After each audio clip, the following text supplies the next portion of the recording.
Ada sebagian orang berpikir kalau dia sudah sholat, dia sudah taubat, dia sudah berzakat, dia sudah berzikir, maka hidupnya akan tenang, hidupnya akan senang, hidupnya akan kenyang, karena dia sudah dekat dengan Allah.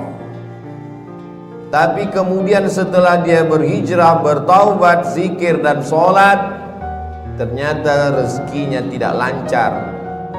Lalu kemudian hidupnya penuh dengan kesulitan dan kesusahan. Muncul bertanya-tanya dalam hatinya, mana keadilan Tuhan? Tidak sedikit manusia modern yang awalnya buat dosa maksiat, lalu kemudian bertaubat, kembali lagi, bahkan menjadi, na'udzubillah, menjadi lebih jahat dari sebelumnya. Ini semua berawal dari salah berpikir. Orang yang salah berpikir nanti dia akan salah bicara. Setelah itu dia akan salah berbuat, salah bertindak, salah beramal. Maka dalam Islam kita diajarkan untuk benar dalam berpikir.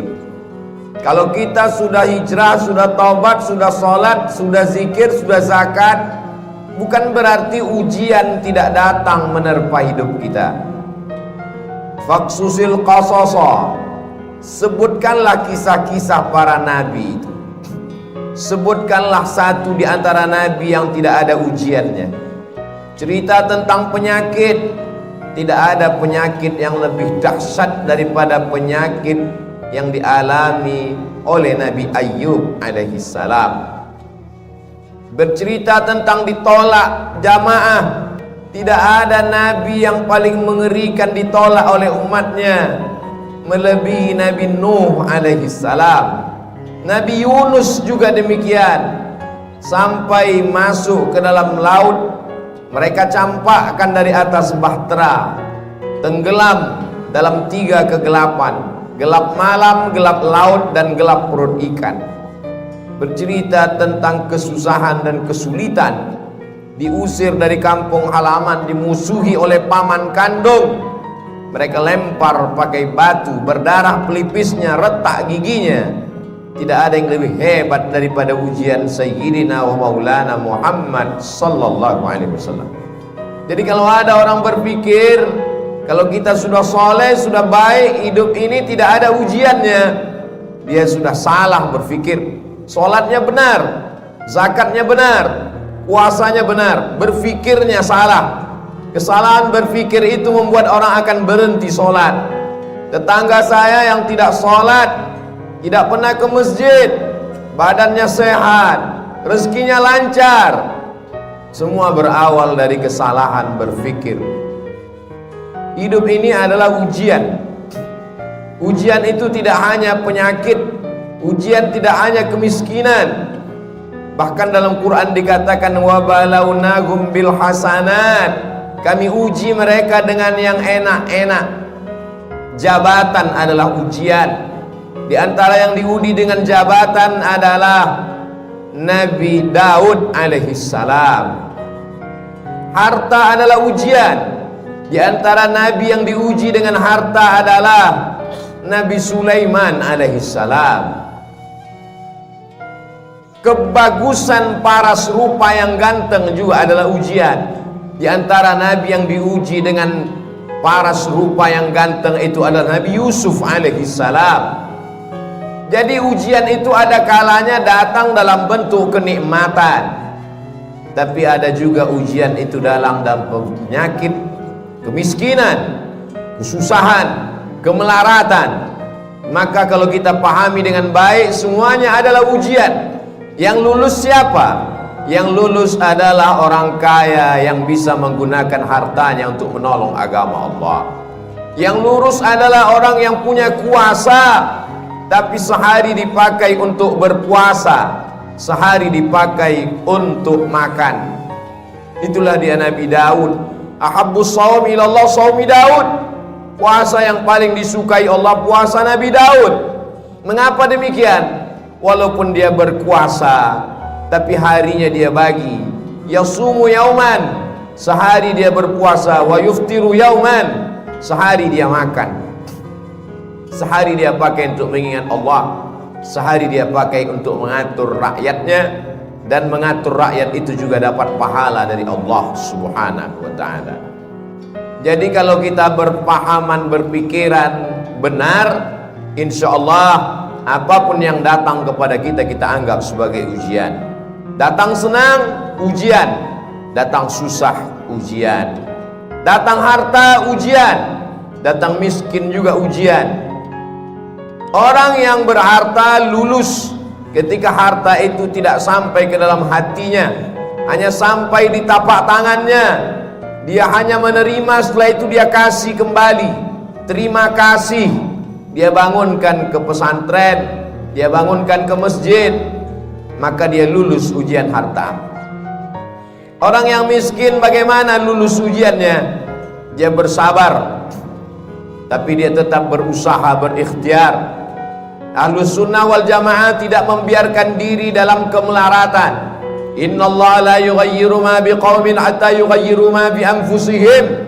Allah tidak merubah suatu kaum sampai mereka berusaha untuk merubah diri mereka sendiri. Gunakan potensi yang ada pada diri, jalin silaturahim, buka usaha. Tetap tidak datang keuntungan, berarti sudah ditakdirkan Allah untuk bersabar. Orang kaya bersyukur, balasannya la in syakartum la azidannakum. Kau bersyukur, ku tambah nikmat. Orang miskin bersabar, balasannya innama yuwaffas sabiruna ajrahum bighairi hisab. Orang yang sabar diberikan balasan bighairi hisab, tanpa ada yang bisa menghitungnya. Hanya Allah saja yang tahu hitungannya. Balasannya a'dadtu li'ibadiyas shalihin. Kusiapkan balasan untuk hamba-hambaku yang soleh. Mala a'yunun ra'at, belum pernah dilihat mata. Wala udhunun sami'at, belum pernah didengar telinga. Wala khatara ala qalbi bashar, belum pernah terlintas di hati manusia. Kalau sudah benar pemahaman kita bahwa nabi-nabi, rasul-rasul yang dekat dengan Allah pun diuji dengan penyakit, diuji dengan musibah, diuji dengan berbagai macam ujian. Dan ada di antara mereka yang diuji dengan kekuasaan, dengan harta, dengan paras rupa. Ada di antara mereka yang diuji dengan kesakitan, kemelaratan, terusir dari kaumnya. Fahamlah kita bahwa kalau kita sholat, kita bisa kaya, kita juga bisa susah. Kalau kita sudah hijrah, sudah taubat, kita bisa sehat, kita pun juga bisa sakit. Sehingga kalau sudah hijrah, sudah taubat, datang penyakit silih berganti, datang ujian, bisnisnya jatuh, sholatnya tidak berhenti, dia tidak merajuk, tidak ngambek, tidak marah kepada Allah, karena dia tahu Allah menguji aku. Liyabluwani, Allah sedang menguji aku. Aashkur, apakah aku bersyukur? Am akfur, atau aku menjadi kufur kepada Allah Subhanahu wa ta'ala. Semua berawal dari kesalahan berfikir. Afala tatafakkarun, kenapa kamu tidak berfikir? Afala ta'qilun, kenapa tidak menggunakan akal pikiran? Tidak ada yang sulit bagi Allah Subhanahu wa ta'ala. Allah Maha Kuasa, fa'alul lima yurid. Dia berbuat sesuai kehendaknya, bukan kehendak atasannya. Dia tidak punya atasan. Wa huwa ala kulli syai'in qadir. Dia Maha Kuasa atas segala sesuatu. Tidak ada yang menguasainya. Tidak ada yang perlu membutuhkan proses waktu bagi Allah. Innama amruhu idza arada syai'an ay yaqula lahu kun fayakun. Maka ketika Nabi Ayyub alaihissalam makin parah penyakitnya, dia tidak mengeluh kepada Allah. Dia tidak mengatakan aku ini nabi, kenapa aku bisa sakit? Dia hanya berkata, Rabbi anni massaniyad-durru wa anta arhamur rahimin. Rabbi, ya Allah, anni, aku, massaniyad-durru, aku kena penyakit, wa anta arhamur rahimin, Engkau Maha Penyayang di antara yang sayang. Kalau kita teliti satu persatu doa Nabi Ayyub itu, tidak ada dia minta sembuh, Rabbi, ya Allah, anni, sesungguhnya aku, massaniyad durru, aku kena penyakit, wa anta arhamur rahimin, engkau maha penyayang di antara yang sayang. Lalu di mana kita yang meneteskan air mata hanya karena sesuatu yang belum ada apa-apanya dibandingkan Nabi Ayyub alaihi salam? Anaknya meninggal, kebunnya kering kerontang, hujan tidak turun, binatang ternaknya mati semua, malang tak dapat ditolak, untung tak dapat diraih, penyakit datang silih berganti. Imannya tidak berubah, dia malu meminta kepada Allah Subhanahu wa ta'ala. Begitu juga ketika Nabi Yunus alaihissalam masuk ke dalam perut ikan, dia tidak ada mengeluh, dia tidak ada meminta kepada Allah, dia hanya berkata la ilaha illa anta subhanak inni kuntu minadh dhalimin. Sekarang kita teliti satu-satu perkata doanya itu. La ilaha, tiada Tuhan, illa anta, melainkan engkau, subhanak, maha suci engkau, inni, sesungguhnya aku, kuntu minadh dhalimin, aku termasuk orang yang zalim. Tidak ada dia minta keluarkan aku dari perut ikan ini, ya Allah, aku ini nabi, kenapa aku terusir dari kampungku? Mengapa aku ketika diundi di antara para penumpang kapal, kenapa namaku yang keluar sehingga aku yang terbuang? Kenapa aku ditelan ikan? Tidak ada. Dia hanya berkata la ilaha illa anta subhanak inni kuntu minadh dhalimin. Mereka adalah orang-orang yang sudah putus hakikat tauhidnya. Bagi mereka diikuti umat dengan tidak diikuti sama saja. Antara senang dengan lapar sama, karena yang memberikan kenyang juga dia, yang memberikan lapar juga dia. Hari ini begitu banyak orang yang berkata alhamdulillah ketika kenyang, lupa kepada Allah saat lapar. Atau ada juga terjadi sebaliknya, waktu lapar ingat Allah, setelah kenyang lupa kepada Allah. Yang kau minta saat kau susah, dia juga yang kau minta saat kau lapar. Yang kau minta saat kau senang, dia juga yang kau sembah saat kau susah. Allah, qul huwallah, dialah Allah. Tidak ada Tuhan baik, tidak ada Tuhan jahat. Seperti mereka yang mengatakan ada Tuhan yang baik, ada Tuhan yang jahat. Banyak sekali Tuhan-Tuhan yang disembah. Dalam Islam kita hanya meyakini la ilaha illallah, dialah yang maha baik. Kalau ada sesuatu yang tidak menyenangkan kita datang menimpa kita, menurut kita itu tidak baik, tapi menurut Allah itu baik.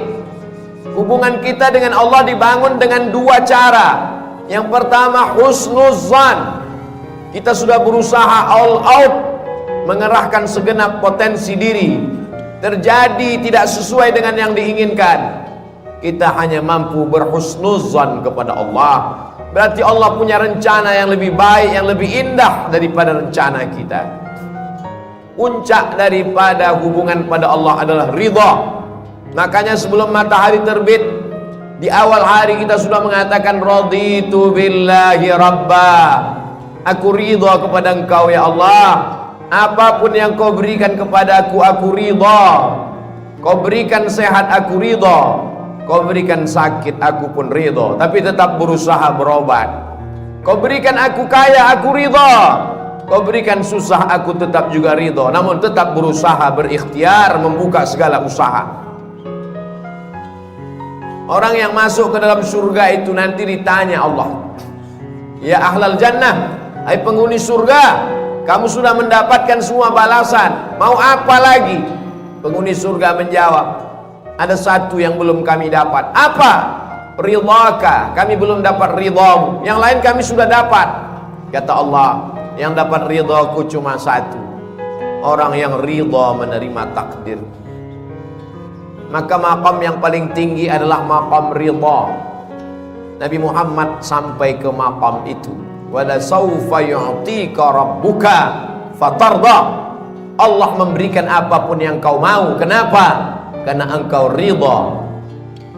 Man lam yarda biqada'i, siapa yang tidak ridha menerima takdirku, walam yasbir bibalai, tidak sabar menerima ujianku, falyatlub rabban siwaya, carilah Tuhan selain aku.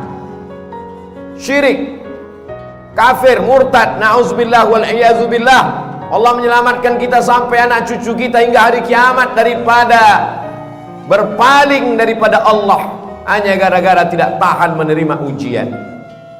Tidak ada yang bisa menguatkan hati kita kecuali Allah. Wasta'inu, minta tolonglah kepada Allah, bisabri, dengan banyak-banyak sabar, wassalah, dengan banyak-banyak salat. Kalau ujian hidup ini berat, angkat kedua tangan. Besar ujian ini, lebih besar Allah. Allahu Akbar. Setelah itu katakan dalam hati, Allahu Akbar kabira. Tidak ada apa-apanya ujian ini, engkau lebih besar.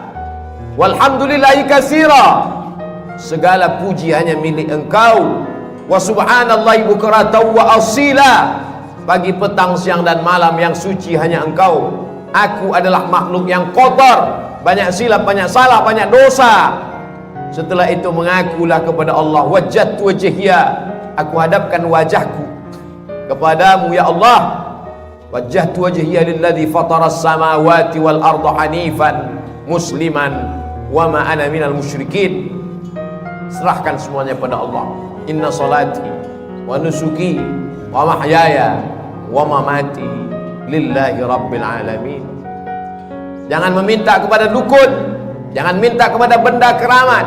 La syarika lahu wa bidzalika umirtu wa ana minal muslimin. Aku orang yang berserah diri kepadamu. Wala tamutunna illa wa antum muslimun. Jangan mati melainkan dalam keadaan muslim. Siapa muslim? Bersyahadat, salat, zakat, puasa, haji. Ya, tapi muslim yang sesungguhnya orang yang menyerahkan dirinya kepada Allah Subhanahu wa ta'ala.